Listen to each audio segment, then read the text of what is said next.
біз бала кезімізде не естейтінбіз? Мына намаз оқиды деген сөз, намаз оқу тең жақсы адам еді. Өте күшті, жаңағы керемет мінез құлқы бар, тағы да басқа, өте салиқалы деп осылайша түсінетін еді. Уақыт өте келе, дәл сіз айтқан секілді, намаз оқиды десе бір түрлі қарап, үркей қарайтындай жағдайға жетті. Күмәнмен қарап деген сияқты.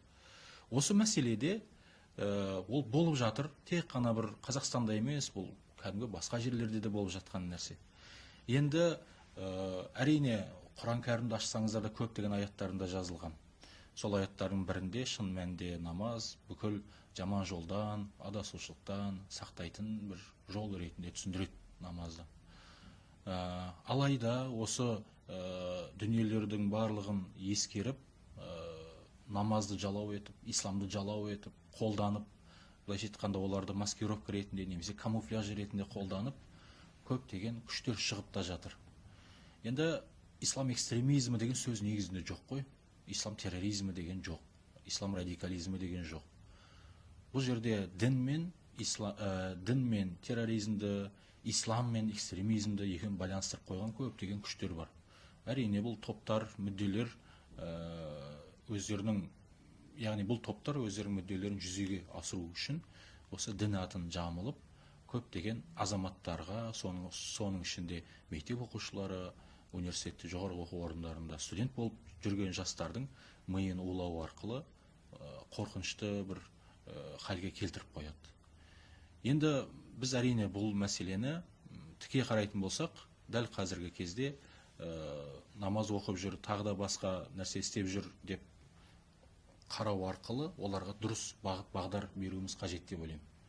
Енді көптеген елдер бар, мысалын келтіретін болсақ, мысалы біз енді осы уақытқа дейін іздендік, көрдік, сол елде оқыдық.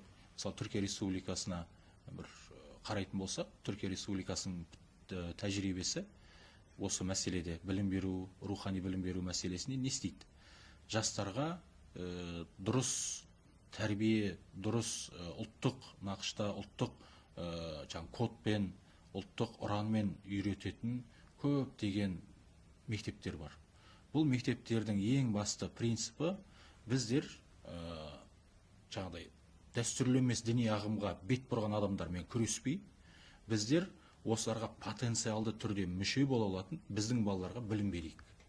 Ол үшін біз мектеп қабырғасынан бастап ұлттық нақышта, ұлттық ұрандармен, өздеріміздің рухани ата-бабаларымыздың айтып кеткен жолымен, сара жолын егер үйрететін болсақ, ертеңгі күні бұл адамдар дәстүрлі емес діни бағытқа өтіп кетеді деп, олар сол кезден бастап бағыт бағдара бере бастайды. Мектеп жасынан бастап, яғни біздегі мәселе қазіргі кезде намаз, құлшылық, ибадат жасап жүрген адамдарға дұрыс бағыт бағдар беру, ол біздің міндет, ол ата-ана міндеті, ол достарының және ағайын туысқандардың міндеті.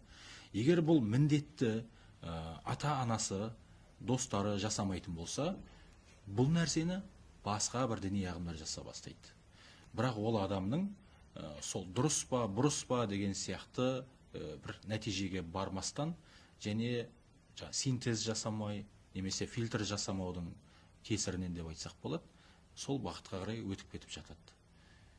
Бағыт бағдар беру бұл дұрыс деп ойлаймын.